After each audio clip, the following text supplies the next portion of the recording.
Welcome guys, so this is going to be a very short overview of the New Right and their views on education. So just to recap what the New Right think. So the New Right is a political theory often associated with the Conservative Party, and their view of education is that it should be used to promote traditional values, promote meritocracy, and education should be selective in the sense of grammar schools being encouraged. Conservative views, again, traditional values, traditional curriculum and traditional teaching methods. They're also linked and associated with being anti-state in the sense that it's not about state influence, state control over the individual, but individuals having freedom to control their own lives. So it's more about individual responsibility.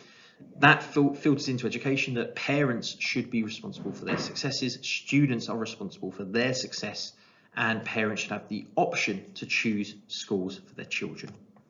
Now, the view of education is similar to functionalism. So the idea that we need talented individuals to help society run smoothly.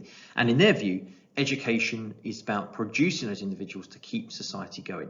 Education should be run on meritocratic principles and encourage competition. Education should also socialise people into shared values. And in this case, it's the British values which are being promoted. So education should also link to marketised practices, running school like a business, to make schools the best they can be. But it does have some negative impacts on education. Now, just to recap very quickly where we've been. Politically, the New Right were in power between 1979 and 1997, effectively Margaret Thatcher and John Major's governments. Now, they were heavily influenced by New Right thinkers like Charles Murray, and the policies they brought in would be vocational education, and they brought in the Education Reform Act, a major change to education which brought in national curriculum, Ofsted, league tables, funding formulas, and marketisation. Now, we are going to come back to this when we talk about our next thinkers later on. Now, between the second wave of Conservative power, so between 2010 and present, the Conservative government have had many variations, many forms and many prime ministers. So we've gone from Cameron and Clegg in the coalition to Cameron on his own, then Theresa May took over, and now we have Boris. So the Conservative Party has gone through a number of very, very rapid changes, but ultimately the message has stayed the same. What we've seen under the Conservatives is academies introduced, aim higher cut, tuition fees gone up, EMA cut, Sure Start cut, basically a lot of cuts. So anything that gave money to underprivileged or lower income families disappeared. We've also seen a lot of policies which have pushed some of those traditional values that we highlight that they like. So again, some of the only English authors being used in English, the removal of resits and January exams. Now, marketisation, I mentioned earlier, is the key word here. So marketisation is this idea of running the school like a business. The aim of business is to make money and to provide a product that consumers want to have. So it's that supply and demand competition element. The view of using this in education is linked to the idea that parents and pupils should want to go to a school. Schools need to advertise, sell themselves to those parents to get them through the door, to get those pupils through the door and to make money.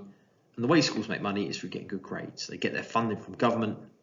So schools want good grades. They want to make themselves desirable to the best students. The idea for Highness came from Chubb and Moe. Now, Chubb and Moe said that state education doesn't produce the skills needed for the economy. Private schools are better at this because they have a paying customer mentality. Parents are paying to send their kids to these schools. The kids are under pressure to succeed, and the schools do relatively well in terms of results. So they wanted to bring this into the general education state sector. Now, to do this, what they did was they brought in policies like funding formula. Schools were given funding based on results. League tables, Ofsted, national curriculum made it easy to compare schools against one another, and this all drove marketisation forces. Ultimately, marketisation, privatised forces, was meant to improve standards, and they found their evidence by talking to parents in a social attitude survey.